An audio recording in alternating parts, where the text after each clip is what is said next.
GameCorp Retro Review. I'm Chad, he's Matt. We're reviewing Sonic games for the next month. Kill me. Here's how we do this. We have 5 categories. We do these 1 to 5. 1 being the lowest score it can get, 5 being the highest score it can get. It cannot go lower, it cannot go higher. We do not break our scale. The 5 categories are graphics, sound, gameplay, fun factor, and challenge. Graphics are the way the game looks. Sound is the way the game sounds. Gameplay is the way the game plays. These are pretty self-explanatory. Fun factor is how much enjoyment we had with it. And challenge is how much the difficulty was, or how hard it was, or how easy it was, and how much that made us want to play or not play. So with that being said, it's Robotnik's Mean Bean Machine. Matt, start us off with graphics. What you giving this?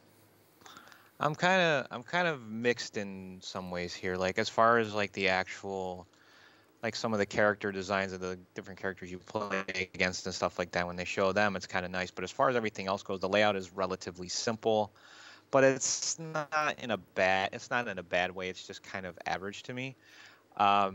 Everything else looks fine. It's just pretty much a basic layout. So I'm gonna probably stick with 3 on that one.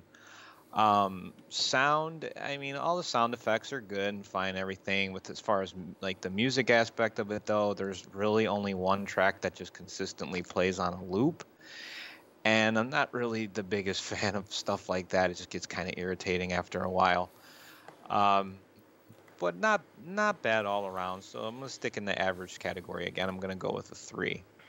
Gameplay, I'm a fan of puzzle games. I like this is a version of Puyo Puyo, which is a big Sega puzzle game. Just a little different strategy involved, but it's still fun once you start to figure out how to actually implement it. It becomes actually rather enjoyable. So yeah, gameplay is solid enough, and I think it's actually worth probably one of the higher scores in here. It'll be worth a 4 to me. Fun factor. I have good times with puzzle games. Once I kind of get addicted once I start figuring out how they work. So, fun factor 2 is it's up there in between 3 and a 4. I think I'm gonna stick with a 4. Challenge. This is where it was kind of at least hard for me, is that I can't always chain all the combos together and stuff. But that's fault's on me. But I don't think there's a fair balance when you're trying to change difficulties and stuff like that. I don't think that they figured that part out. So to me, it is a little bit too hard at times, but nothing too detrimental, I want to say. So I would have to say probably a 3. So that's where I'm going to stick it. So for me, graphics, they're little blobs. Like there's not a lot to look at. There's not a lot of activity going on, which I don't know if that's a good thing or a bad thing, because if there's too much, then it distracts from your eyes. But if there's not enough, it's like, well, what the fuck are we doing? So I'm going to give it a 3. It's fine. That's the best way I can describe it. I'm not really too offended by the designs, but there's just not a lot to look at other than blobs. So sound, it's bad. Everything about the sound sucks. I'm giving it a 2. It sucks. It grates my ears. It's worse than listening to Matt's voice on a daily basis. It sucks. It's not the worst thing in the world, but it's not good. Gameplay, fuck you. This game is perfect. I'm giving it a 5.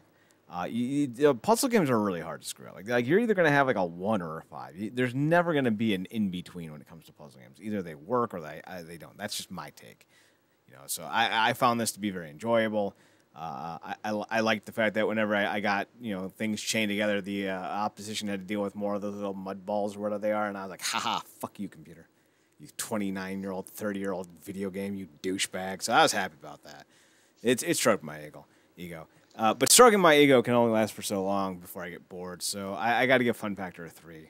It was fun for what it is, but definitely these are games that would be 99 cents on an app store, not $60 in a video game store. So sign of the times, 3. And then for me, challenge is a 3 because it was difficult, but it wasn't unbearable. So yeah, that gives us a grand total of 16.5 out of 25.